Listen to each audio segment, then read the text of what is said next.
Hello students, আমাদের চ্যানেলে তোমাদের সকলকেই স্বাগতম। আজকের ক্লাসে আমরা ক্লাস 7 এর রায় ও মার্টিন 2024 প্রশ্নবিদ্যার পরিবেশ ও বিজ্ঞানের সেকেন্ড ইউনিট টেস্টের 17 নম্বর স্কুলের প্রশ্নোত্তরগুলি করব। পরিবেশ ও বিজ্ঞানের আগের স্কুলের প্রশ্নোত্তরগুলি তোমরা যদি দেখে না থাকো, তাহলে অবশ্যই আমাদের চ্যানেলে গিয়ে দেখে নিও। নিচে ডিসক্রিপশনের লিঙ্ক আমি দিয়ে রাখলাম।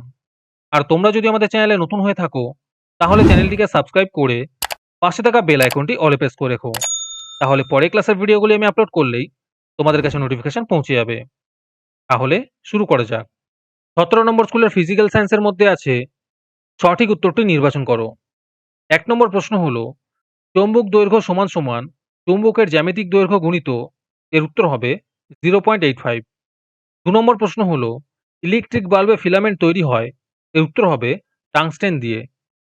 3 নম্বর প্রশ্ন হলো প্রদত্ত কোন অক্ষরটি পার্শ্বীয় পরিবর্তন হয় না, এর উত্তর হবে এম। 4 নম্বর প্রশ্ন হলো পরিবেশ বান্ধব শক্তি হলো, এর উত্তর হবে বায়ুশক্তি। 5 নম্বর প্রশ্ন হলো ধাতব পদার্থ তড়িতের, এর উত্তর হবে সুপরিবাহী। তারপরে 2 নম্বরে আছে শূন্যস্থান পূরণ করো। 1 নম্বর প্রশ্ন হলো বস্তু ও ছিদ্রযুক্ত ক্যামেরার মধ্যে দূরত্ব বাড়লে উৎপন্ন প্রতিকৃতি ড্যাশ হবে, এর উত্তর হবে ছোট হবে।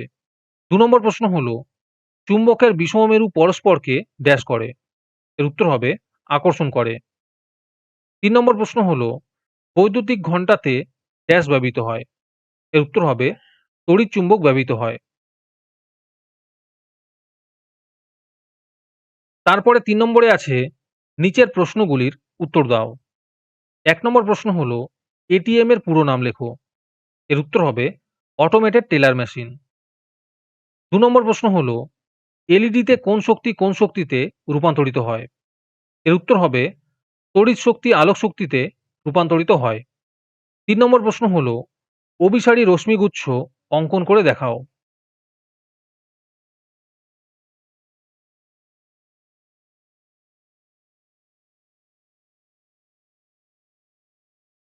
তারপরে 4 নম্বরে আছে নিম্নলিখিত প্রশ্নগুলির সংক্ষিপ্ত উত্তর দাও। এই প্রশ্নোত্তরগুলি আমি তোমাদের দেখিয়ে দিচ্ছি, তোমরা দেখে দেখে নোট ডাউন করে নিও। 1 নম্বর প্রশ্ন হলো পাখি আকাশে উড়লে তার ছায়া মাটিতে পড়ে না কেন?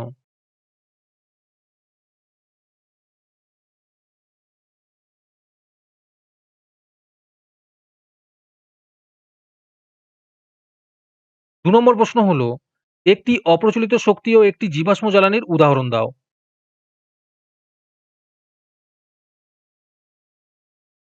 তোমাদের মধ্যে থেকে যে কোনো 10 জন আজকের ক্লাসের পিডিএফটি ফ্রিতে পেতে পারো। তার জন্য তোমাদের এই ভিডিওতে লাইক, সাবস্ক্রাইব এবং একটি সুন্দর কমেন্ট করতে হবে। এই ভিডিওতে যখন 100টি লাইক এবং 100টি সাবস্ক্রাইব হয়ে যাবে, তারপরে আমি এই ভিডিওর কমেন্টের মধ্যে থেকে র্যান্ডমলি যে কোনো 10 জনকে বেছে নিয়ে তাদের সঙ্গে যোগাযোগ করে এই ভিডিওর পিডিএফটি দিয়ে দেব। আর যারা আগে থেকেই আমাদের চ্যানেলটি সাবস্ক্রাইব করে রেখেছো, তারা শুধু লাইক এবং কমেন্ট করলেই হবে। আর বাকিরা এই পিডিএফটি 3 টাকা দিয়ে আমাদের হোয়াটসঅ্যাপ নাম্বার 7501121499 যোগাযোগ করে নিতে পারো। তারপরে লাইফ সায়েন্সের মধ্যে আছে সঠিক উত্তরটি বেছে পূর্ণ বাক্যে লেখো। 1 নম্বর প্রশ্ন হলো রূপান্তরিত অর্ধবায়বীয় কাণ্ড দেখা যায় যে উদ্ভিদে, সেটি হলো, এর উত্তর হবে কচুরিপানা।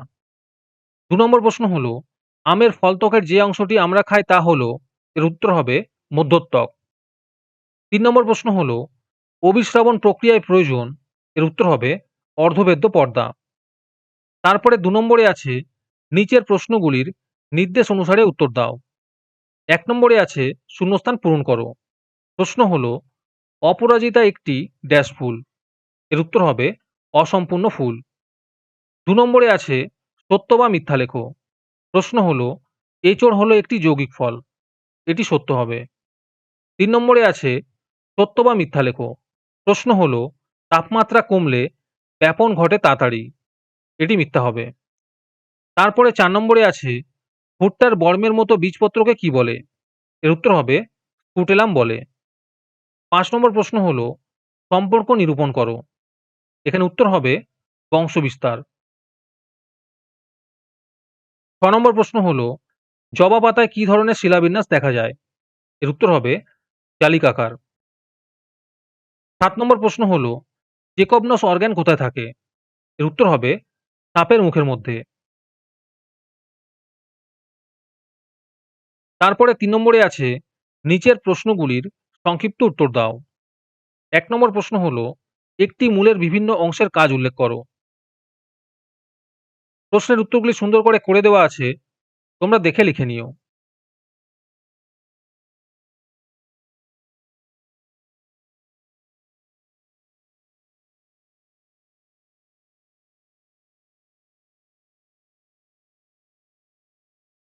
২ নম্বর প্রশ্ন হলো মৃদভেদী অঙ্কুরোদ্গম বলতে কি বোঝো? উদাহরণ দাও।